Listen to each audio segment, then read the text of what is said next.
저는 반기문하고의 관계는 이게 관계가 있다고 보는데. 아, 그렇죠.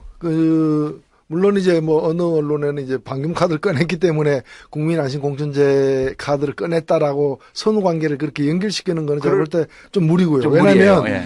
이 국민안심공천제는 그 발표는 추석 다음날 했지만 실은 그 실무진들이 조율을 미리 했죠. 여러 날 전부터 조율을 해오던 거예요. 그 예. 중에서 1차 합의 본 게 그거니까 그걸 발표한 것이기 때문에 꼭 반기문 카드하고 직결되는 건 아니지만은 박근혜 대통령이 왜 이 시점에 미국 가서 이제 반기문 만나기로는 돼 있지만 그걸 7번 만난다고 미리 보도자료까지 내놓고 브리핑까지 하고 가서 또 그 여러 의전과 행사가 있다 보니까 만나고 또 거기서 2번이나 새마을 운동을 언급했는데 그걸 또 살짝 웃는 얼굴 보여주고 그걸 이제 들으니까 또 반기문 총장은 또 그걸 또 다시 이렇게 부추기는 이제 화답을 하듯이 마치 이제 무슨 주선자가 이렇게 미팅 시키듯이 이렇게 한 거죠. 그런데 분명한 것은 이제 친박에도 후보가 있을 수 있다.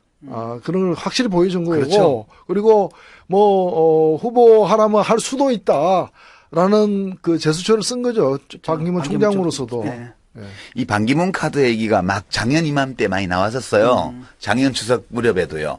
그때 우리가 정치 카페 하면서 제가 그렇게 얘기를 주장을 했는데 그때는 이제 야당 쪽에서도 뭐 권노갑 씨나 이런 야당 소위 원로들이 반기문 얘기하고 막 이럴 때예요. 이번에 성완종 사건에도 드러났듯이. 예. 그래서 성완종 사건 때 반기문 씨가 움츠렸잖아요. 그때는. 근데 그 1년 전쯤에 제가 그 얘기 처음 나왔을 때 반기문 카드는 친박의 카드다. 반기문을 필요로 하는 정치 세력은 친박밖에 없다. 왜? 친박에 대권 후보가 없기 때문에. 이제 그렇게 얘기를 했고 반기문 카드가 계속 물밑에서 이렇게 만지작 하는 세력은 다 친박의 기획이다. 그거는. 별 근거 없이 얘기하는 것처럼 제가 말씀을 드렸는데 그게 이 문제예요. 결국은.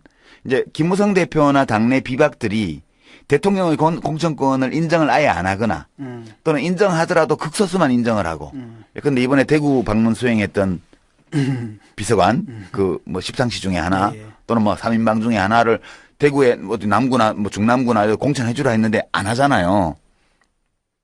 그러면 박근혜 대통령이 이걸 제압할 수 있는 수단이 뭐 있냐는 거예요. 제가 볼 땐 2가지가 있어. 하나는 둘 다 협박인데 하나는 비박계 의원들의 개인 비리를 가지고 조이는 방법이 있어. 위협을 가했어요. 그렇게 해서 이제 말을 듣게 하는 방식이 있고 이걸로는 근데 몇 사람을 하겠어요? 이걸로는 한계가 있는 거라고. 그러면 그다음이 대통령의 탈당이에요. 니 혼자 해봐. 니들끼리 해봐. 이게 가장 위력적인 카드거든요. 근데 친박이 이 탈당 카드를 쓰려고 그러면 비박 쪽에서 뭐라고 하냐면 그래봤자 니들 대권 주자도 없잖아. 나가. 왜냐하면 이게 당이 쪼개지게 되면 만약의 경우에 어디서 주도권을 잡냐는 거는 대권 주자죠 역시. 예, 총선 끝난 다음에 바로 대선이기 때문에 특히 영남 쪽의 이 유권자 민심은 대선 후보가 강력한 대선 후보가 있는 정파 쪽으로 확 쏠리게 돼 있습니다. 그래서 현직 대통령의 힘을 싣고 그다음에 아직은 임기가 남았죠. 반기문 총장이. 이제 내년 12월까지잖아요. 내년 12월 말까지이기 때문에 지금은 잠재적인 카드로 만지작거릴 수만 있는 거지 이 사람을 끌고 나올 수는 없어요. 그러나 잠재적으로 우리에게는 반기문 카드가 있다는 것을 과시하는 즉시 이쪽이 중심이 되게 돼 있습니다.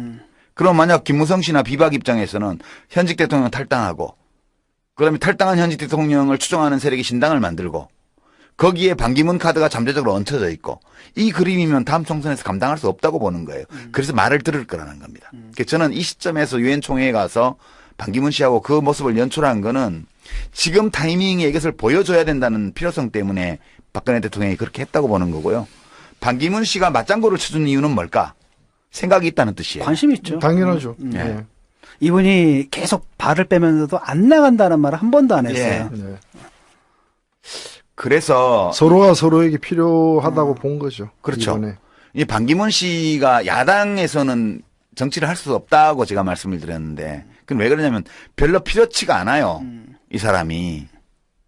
야당이 잘 결속돼 있고 우리가 이제 대리인을 하나 영입해서 진짜 우리 후보는 아니지만 정권 교체를 해야 되니까 그런 전략을 구사할 수 있을 정도까지 야당이 잘 짜여져 있어서 결속돼 있다면 반기문 카드를 야당이 쓸 수도 있어요. 근데 야당이 그럴 수 없는 환경이기 때문에 반기문 씨가 이런 야당에 와서 대통령 후보를 하려고 할 리가 없고요. 아니, 오라고도 안 하죠. 뭐. 오라고도 안 하죠. 왜냐하면 이미 많거든. 이쪽은. 예. 시끄러운 사람 대포들이 많거든. 예. 그래서 그럼 여권인데 여권은 비박은 이미 김무성이나 김문수나 정몽준이나 등등의 이른바 잠재적 대권 후보들이 다 비박으로 여러 명 있어요. 그 비박들은 반기문 씨가 온다 그러면 이 사람이 경선을 할 리는 없기 때문에 자기들이 다 죽어야 돼요. 반기문이 오면. 그렇기 때문에 반기문을 기획할 리가 없다는 거예요. 그러니까 유일하게 반기문을 잡을 필요성이 있고 잡을 능력이 있는 데가 친박이라고요. 박근혜 대통령. 그래서 이번에 양자 간의 이해관계가 맞아떨어졌고 반기문 씨는 대선에 출마할 의사를 가지고 있다. 저는 그렇게 판단을 했습니다. 근데 실제 출마할까요? 어떻게 가봐야 보세요? 하는 거죠. 가봐야 알죠. 그것도 왜냐하면 지금 그 얘기는 누구나 하지. 아니 그러니까 성완종 씨 사건 있을 때 그때 그 이미 동생, 또 반기문 씨 동생. 그렇죠. 반기문 씨 동생 문제 나왔을 때 이미 그때 물 건너간 게 아니냐 이런 얘기도 슬쩍 우리가 나왔었거든요. 약간 금이 같다고 그랬죠. 네, 약간 금이 같죠. 같다고 얘기를 근데 했죠. 그건 저 뒤지면 또 뭐가 나올지 또 모르는 거란 말이죠. 예. 그리고 또 그 새누리당 내에서의 역관계도 그렇게 복잡하지는 그러니까 단순하지는 않을 것 같아요. 이분이 뭐 당에 있었던 분들은 아니고 외부에 있는 분 지금 들여오는 거잖아요. 옹립하는 거잖아요. 당내에서의 어떤 그 지지 세력이라든지 이런 것들 물론 친박이 밀어준다고는 하나 사실 친박 전체가 새누리당에서는 이렇게 다수파도 아니거니와 그런 측면 또 있죠. 그래서 쉽지는 않을 거다. 노 대표님 생각에는 어떤 경우에 반기문 씨가 실제 출마할 수 있을 것 같아요?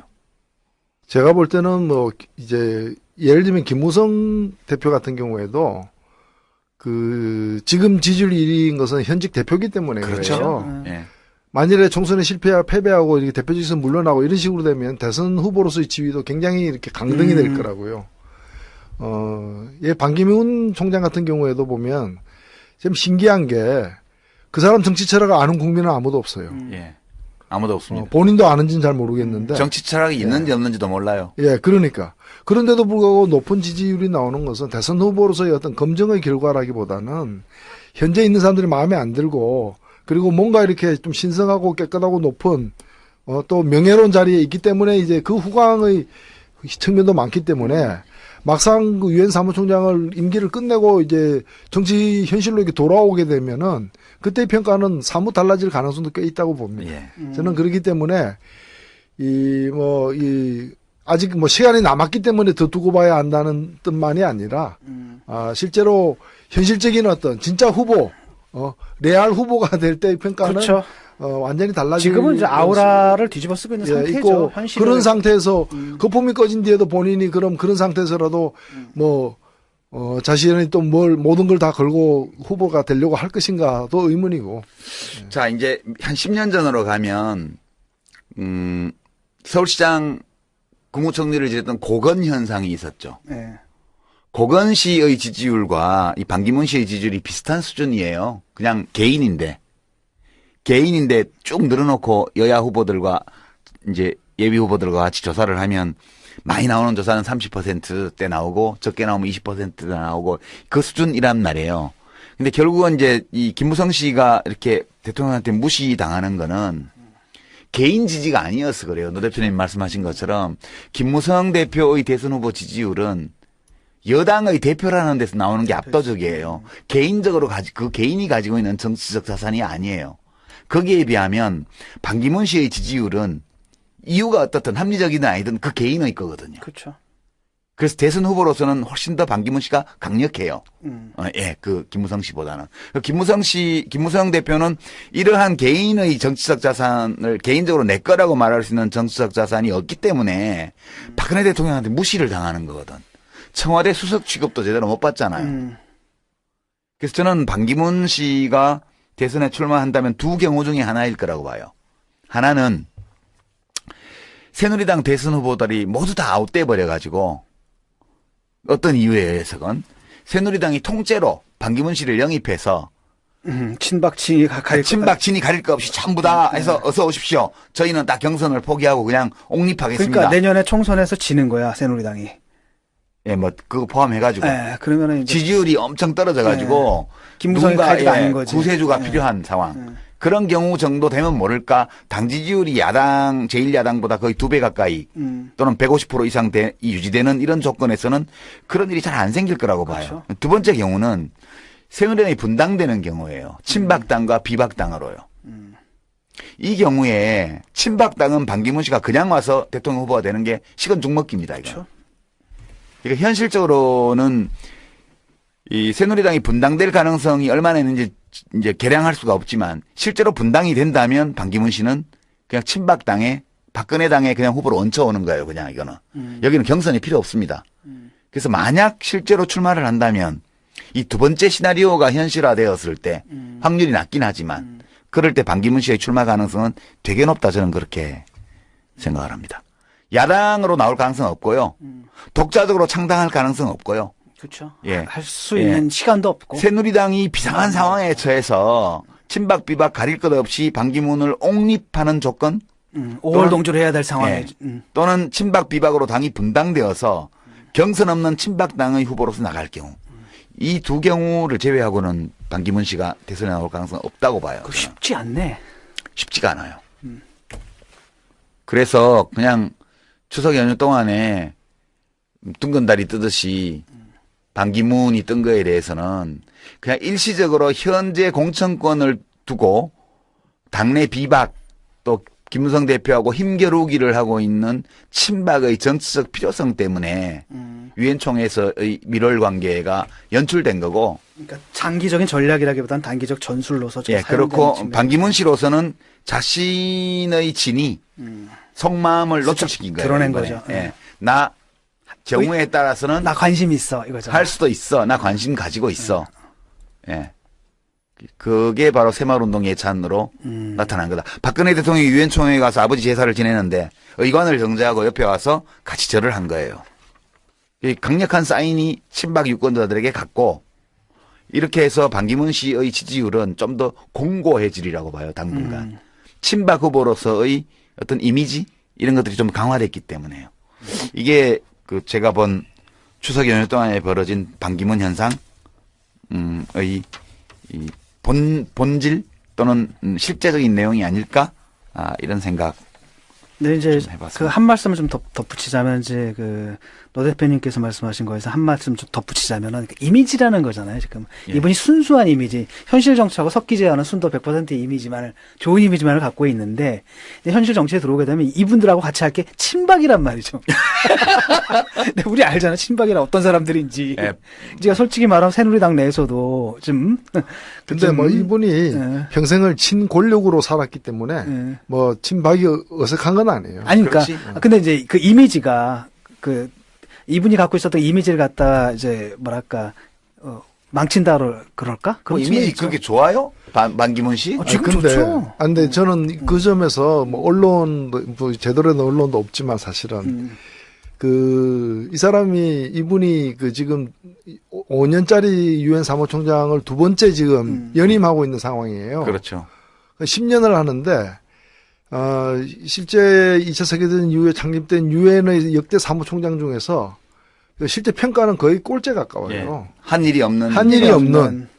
그야말로 그냥 빌딩 관리인처럼 유엔 빌딩 관리해온 사람이에요. 그러니까 이분이 뭐냐 철학이 없어가지고 미꾸라지라 그러잖아요. 그러니까 명확하게 입장을 내세워야 될 미꾸라지가 아니라 때 뱀장어. 뱀장어처럼 싹싹싹싹 빠져나가고. 그러니까 뭐 유엔 사무총장이라는 게 사실은 모든 분이 다 그런 건 아니지만은 그 인권이나 세계 평화에 나름대로 역할을 갖다가 그 했는데, 위치에서 해온 분들도 꽤 있는데 이분 같은 경우에는 뭐 그 외교부 그냥 관료죠. 관료 출신으로서. 옛날에 이분을 갖다 이제 만난 적이 있는데 그때 이제 유엔 그 사무총장에 들려고 우리 저기 방송 진행하는 전에 사람들 한번 다 얘기했다. 모였어요. 불러모아가지고 이제 짜장면이 아니라 좀 좋은 거 먹은 것 같아. 또 중국집에서 샥스핀도 먹고 하면서 했겠지. 이제 그때 이제 그분이 부탁했던 게 뭐였냐면 그런 거였거든요. 이제 그 우리가 사무총장이 되려면 나라에서 좀 그 가난한 나라들 돈을 좀 뒀는데 짜서는 안 된다. 근데 우리가 지금 정부에서 노무현 대통령이 의사가 있다. ODA. 그다음에 다 여러 나라 돌아다니면서 네, 공적 개발 원조. 다 돌아다니면서 그 국가 정상들 만나면서 협조를 갖다 지원할 거고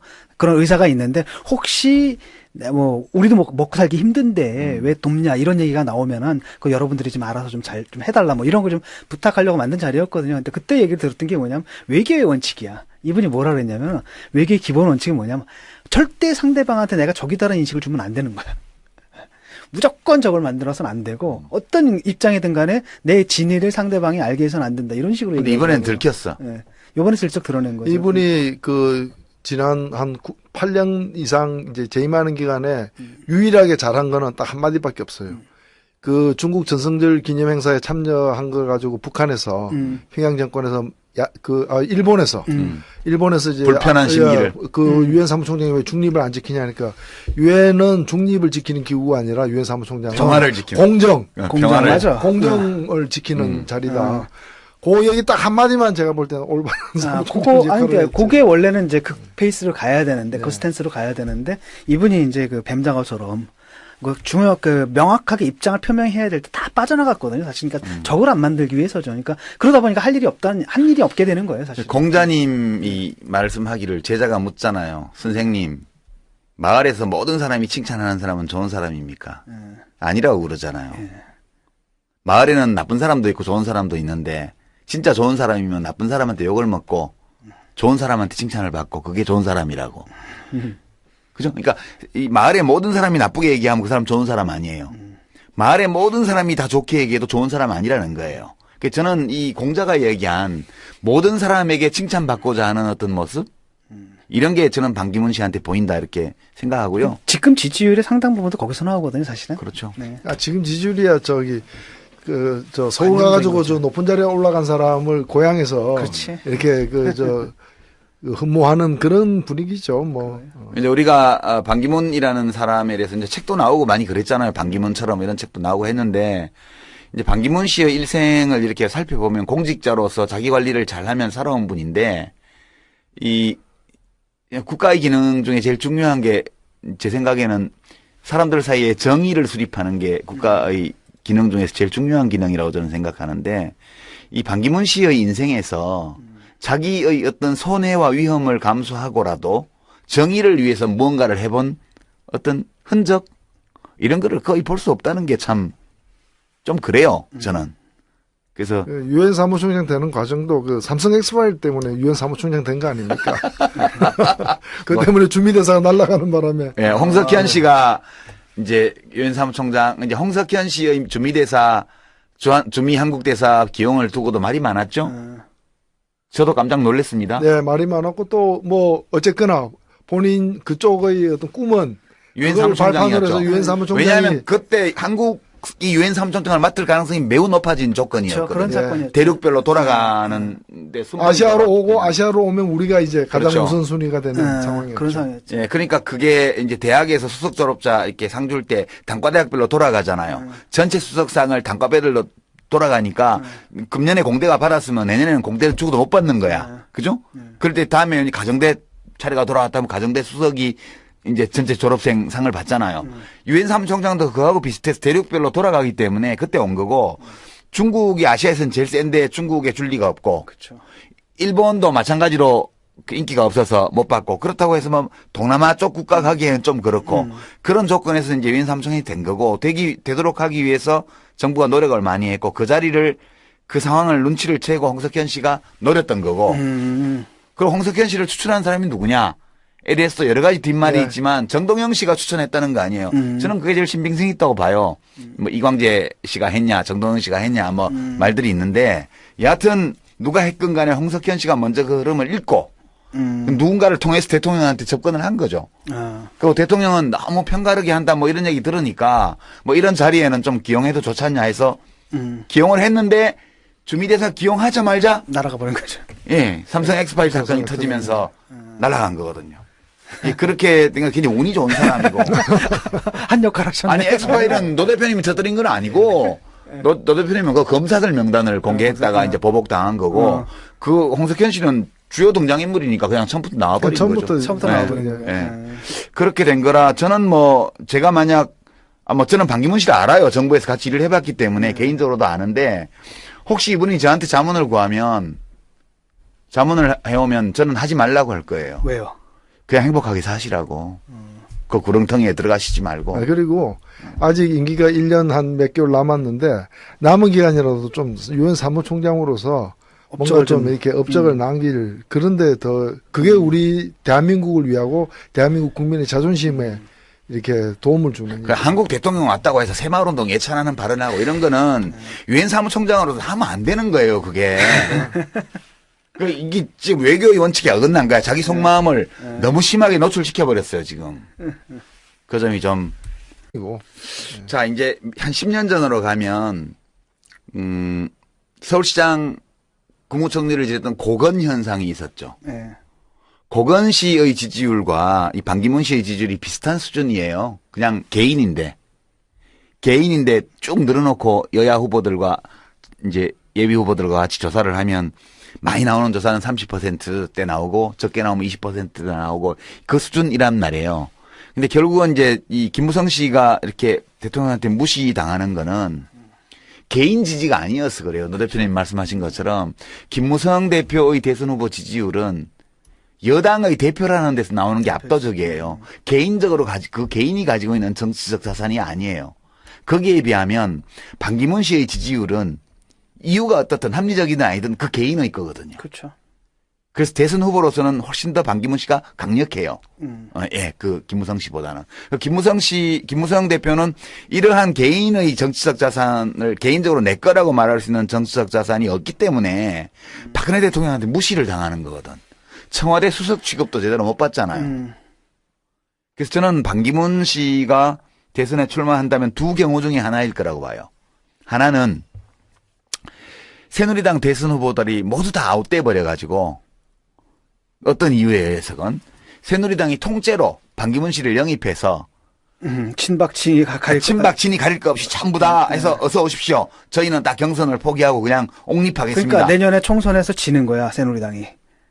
예, 뭐 그거 포함해가지고 그러면은 이제 지지율이 엄청 떨어져가지고 김무성이 카드가 아닌 거지. 구세주가 필요한 상황. 그런 경우 정도 되면 모를까 당 지지율이 야당 제1야당보다 거의 2배 가까이 또는 150% 이상 유지되는 이런 조건에서는 그런 일이 잘 안 생길 거라고 봐요. 그렇죠. 두 번째 경우는 새누리당이 분당되는 경우예요. 친박당과 거기에 반기문 카드가 잠재적으로 얹혀져 있고 이 그림이면 다음 총선에서 감당할 수 없다고 보는 거예요. 그래서 말을 들을 거라는 겁니다. 그래서 저는 이 시점에서 유엔 총회에 가서 반기문 씨하고 그 모습을 연출한 거는 지금 타이밍에 이것을 보여줘야 된다는 필요성 때문에 박근혜 대통령이 그렇게 했다고 보는 거고요. 반기문 씨가 맞장구를 쳐준 이유는 뭘까? 생각이 있다는 뜻이에요. 관심 있죠. 당연하죠. 네. 이분이 계속 발을 빼면서도 안 나간다는 말을 한 번도 안 했어요. 네. 그래서 서로가 서로에게 필요하다고 본 거죠. 그렇죠. 이번에. 이 반기문 씨가 야당에서는 정치를 할 수 없다고 제가 말씀을 드렸는데 그건 왜 그러냐면 별로 필요치가 않아요. 이 사람이.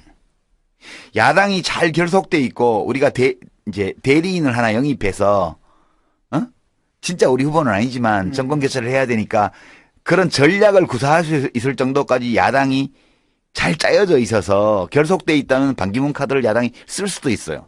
근데 야당이 그럴 수 없는 환경이기 때문에 반기문 씨가 이런 야당에 와서 대통령 후보를 하려고 할 리가 없고요. 그렇죠. 아니, 오라고도 안 하죠. 뭐. 오라고도 안 하죠. 왜냐하면 이미 많거든. 예. 시끄러운 사람 대포들이 많거든. 그래서 그럼 여권인데 여권은 비박은 이미 김무성이나 김문수나 정몽준이나 등등의 이른바 잠재적 대권 후보들이 다 비박으로 여러 명 있어요. 그 비박들은 반기문 씨가 온다 그러면 이 사람이 경선을 할 리는 없기 때문에 자기들이 다 죽어야 돼요. 반기문이 오면. 그렇기 때문에 반기문을 기획할 리가 없다는 거예요. 그러니까 유일하게 반기문을 잡을 필요성이 있고 잡을 능력이 있는 데가 친박이라고요. 박근혜 대통령. 그래서 이번에 양자 간의 이해관계가 맞아떨어졌고 반기문 씨는 대선에 출마할 의사를 가지고 있다. 저는 그렇게 판단을 했습니다. 근데 실제 출마할까요? 어떻게 가봐야 보세요? 하는 거죠. 가봐야 알죠, 그것도. 왜냐하면 지금 그 얘기는 누구나 하지. 아니, 그러니까 성완종 씨 사건 있을 때 그때 그 이미 동생, 또 반기문 씨 동생. 그렇죠, 반기문 씨 동생 문제 나왔을 때 이미 그때 물 건너간 게 아니냐 이런 얘기도 슬쩍 우리가 나왔었거든요. 약간 금이 같다고 그랬죠. 네, 약간 금이 갔죠. 같다고 얘기를 근데 했죠. 그건 저 뒤지면 또 뭐가 나올지 또 모르는 거란 말이죠. 예. 그리고 또 그 새누리당 내에서의 역관계도 그렇게 복잡하지는, 그러니까 단순하지는 않을 것 같아요. 이분이 뭐 당에 있었던 분들은 아니고 외부에 있는 분 지금 들여오는 거잖아요. 옹립하는 거잖아요. 그러니까 당내에서의 어떤 그 지지 세력이라든지 이런 것들 물론 친박이 밀어준다고는 하나 사실 친박 전체가 새누리당에서는 이렇게 다수파도 아니거니와 그런 측면 또 있죠. 그래서 쉽지는 않을 거다. 노 대표님 생각에는 어떤 경우에 반기문 씨가 실제 출마할 수 있을 것 같아요? 제가 볼 때는 뭐 이제 예를 들면 김무성 대표 같은 경우에도 지금 지지율 1위인 것은 현직 대표기 때문에 그렇죠. 그래요. 예. 만일에 총선에 패배하고 이렇게 대표직에서 물러나고 이런 식으로 되면 대선 후보로서의 지위도 굉장히 이렇게 강등이 될 거라고요. 반기문 총장 같은 경우에도 보면 좀 신기한 게 그 사람 정치 철학을 아는 국민은 아무도 없어요. 예. 아무도 없습니다. 본인도 아는지는 잘 모르겠는데. 정치 철학이 있는지 없는지도 몰라요. 예, 그러니까.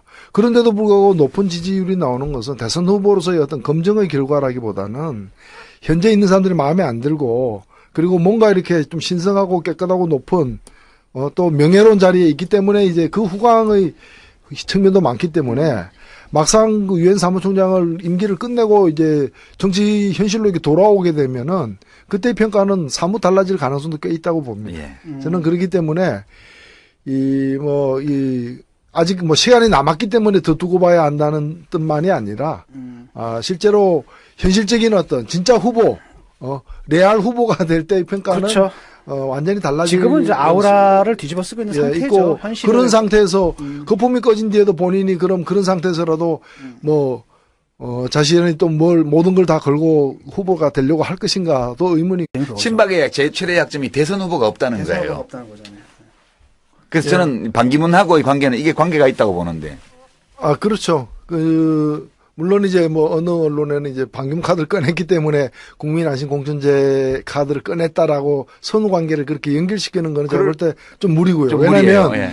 이 국민안심 공천제는 그 발표는 추석 다음날 했지만 실은 그 실무진들이 조율을 미리 했죠. 여러 날 전부터 조율을 해오던 그 예. 중에서 1차 합의 본 게 그거니까 그걸 발표한 것이기 때문에 꼭 반기문 카드하고 직결되는 건 아니지만은 박근혜 대통령이 왜 이 시점에 미국 가서 이제 반기문 만나기로는 돼 있지만 그걸 7번 만난다고 미리 보도자료까지 내놓고 브리핑까지 예. 하고 어디 가서 또 그 여러 의전과 행사가 있다 보니까 만나고 또 거기서 2번이나 새마을 운동을 언급했는데 그걸 또 살짝 웃는 얼굴 보여주고. 그걸 이제 들으니까 또 반기문 총장은 또 그걸 또 다시 이렇게 네. 부추기는 이제 화답을 하듯이 마치 이제 무슨 주선자가 이렇게 미팅 시키듯이 이렇게 한 거죠. 그런데 분명한 것은 이제 친박에도 후보가 있을 수 있다. 그런 걸 확실히 보여준 거고. 그렇죠. 그리고 후보 하라면 할 수도 있다라는 그 제스처를 쓴 거죠. 반기문 총장으로서도. 네. 이 반기문 카드 얘기가 막 작년 이맘때 많이 나왔었어요. 작년 추석 무렵에도요. 그때 우리가 정치 카페 하면서 제가 그렇게 주장을 했는데, 그때는 이제 야당 쪽에서도 권노갑 씨나 이런 야당 소위 원로들이 반기문 얘기하고 막 이럴 때예요. 이번에 성완종 사건에도 드러났듯이. 예. 그래서 성완종 사건 때 반기문 씨가 움츠렸잖아요. 그때는. 근데 그 1년 전쯤에 제가 그 얘기 처음 나왔을 때 반기문 카드는 친박의 카드다. 반기문을 필요로 하는 정치 세력은 친박밖에 없다. 왜? 친박에 대권 후보가 없기 때문에. 이제 그렇게 얘기를 했고, 반기문 카드가 계속 물밑에서 이렇게 만지작 하는 세력은 다 친박의 기획이다, 그거는. 별 근거 없이 얘기하는 것처럼 제가 말씀을 드렸는데, 그게 이 문제예요, 결국은. 이제 김무성 대표나 당내 비박들이 대통령의 공천권을 인정을 아예 안 하거나, 또는 인정하더라도 극소수만 인정을 하고, 근데 이번에 대구 방문 수행했던 비서관, 십상시 중에 하나, 또는 3인방 중에 하나를 대구에 어디 남구나 중남구나 공천해주라 했는데 안 하잖아요. 그러면 박근혜 대통령이 이걸 제압할 수 있는 수단이 뭐 있냐는 거예요. 제가 볼 땐 2가지가 있어. 하나는 둘 다 협박인데, 하나는 비박계 의원들의 개인 비리를 가지고 조이는 방법이 있어요. 위협을 가했어요. 그렇게 해서 이제 말을 듣게 하는 방식이 있고, 이걸로는 근데 몇 사람을 하겠어요? 이걸로는 한계가 있는 거라고. 그러면 그 다음이 대통령의 탈당이에요. 니 혼자 해봐. 니들끼리 해봐. 이게 가장 위력적인 카드거든요. 근데 친박이 이 탈당 카드를 쓰려고 그러면 비박 쪽에서 뭐라고 하냐면, 그래봤자 니들 대권 주자도 없잖아. 나가. 왜냐하면 이게 당이 쪼개지게 되면 만약의 경우에 어디서 주도권을 잡냐는 거는 대권 주자죠, 역시. 예, 총선 끝난 다음에 바로 대선이기 때문에 특히 영남 쪽의 이 유권자 민심은 대선 후보가 강력한 대선 후보가 있는 정파 쪽으로 확 쏠리게 돼 있습니다.